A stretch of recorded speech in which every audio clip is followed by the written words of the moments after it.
You know, I was literally in the middle of creating a video for my theory of the new character within the official event being FATUI, and in fact, Scaramouche. But you know what they say.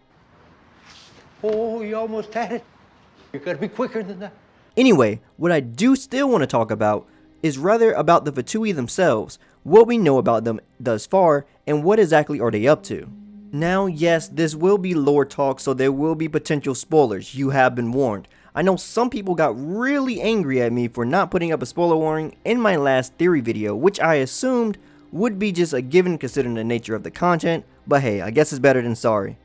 As always, if you do enjoy my theories and other Genshin Impact related content such as guides, news, and discussions, then make sure to like this video and consider subscribing to the channel to keep up with everything Genshin. Anyway, sit back and relax ladies and gentlemen, because we are about to dive into some quick lore about the FATUI. As some of you may know, the FATUI is comprised of diplomats from the Zapoliani Palace in Zainaya. This is why we see the FATUI throughout many regions of the game. They are just a group of people who have rumors of shady business practices, which is why the FATUI are not being thrown in jail on sight, because in nature they seem like ordinary people. They also have a strong military, which is known as the 11 Harbingers, which are under the direct control of the region's Archon, Tsaritsa. All we know is that Tsaritsa's goal is to collect the Gnosis of other Archons for reasons we have yet to discover. These Gnosis are an indication of their Archon status, and while they are not the entirety of an Archon's power, we do know they are limited to how much they can do without them. Essentially, the loss of an Archon's Gnosis is the weakening of that Archon. Moving back to the Harbingers themselves, they are the most powerful and highest ranking of the FATUI, who have their powers boosted through their Archon in the forms of delusions. We get our first glimpse of this enhanced power that overshadows any vision user with our fight with Childe. It is also important to note that a Harbinger's delusion does not have to be the same element as their actual vision. But just because they are a unified military under the Tsaritsa's command doesn't mean they all get along. Childe has explained his distaste in certain methods they or Signora uses. Signora even exploits Childe to make sure the contract between her and Zhongli goes smoothly. This tension between the members of the Harbingers will come into consideration soon enough. The FATUI are pretty recognizable themselves, as most have a visual symbol on them letting you know they are within their ranks.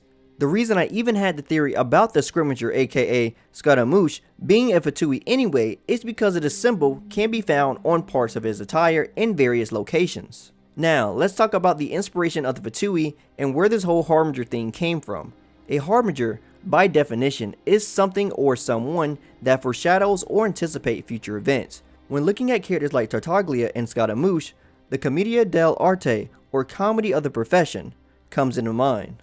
This is an early form of professional theater originating in Italy, each of these characters having distinct personalities characterized by masks themselves. And well, as we can see, that definitely holds up here. These characters in theater are exaggerated versions of tropes you may see in real life. Now, what made me think the new FATUI member was Scaramouche in the first place, besides the obvious line from the FATUI stating that a Harbinger was nearby, was some of the actual lore that lined up from the origins of the story. Within the story, we see that Scaramouche is the 6th of the Harbingers, which at first glance, I assumed he was the 5th due to the mask on his hat looking pretty similar to that of FATUI artwork. However, now that my theory of him being Scaramouche has been revealed, we now have to guess whatever the heck this symbol is. To me, it looks like a demon hand holding some sort of candle. Now for Tartaglia, we have seen him use this well for an attack, but as to what significance these symbols actually hold, I have yet to see any indication. Talking about the story so far in the events that just happened, we know Scaramouche was coming to eliminate the MC, and with a quite shocking turn of events as he comes greeting us with a smile. As we know, the FATUI aim to capture the Gnosis, and it's rather interesting that they, or at least Scaramouche, already see the MC as a threat. As to what Scaramouche is up to besides their attempt of eliminating the MC, that has yet to been discovered, as I'm sure we will get more answers alluding to his and more of the FATUI personal objectives as when we get the next big expansion for Genshin Impact. Anyway, like I said, this was going to be a quick lore video to engage with you all and to make up for my loss of my theory script.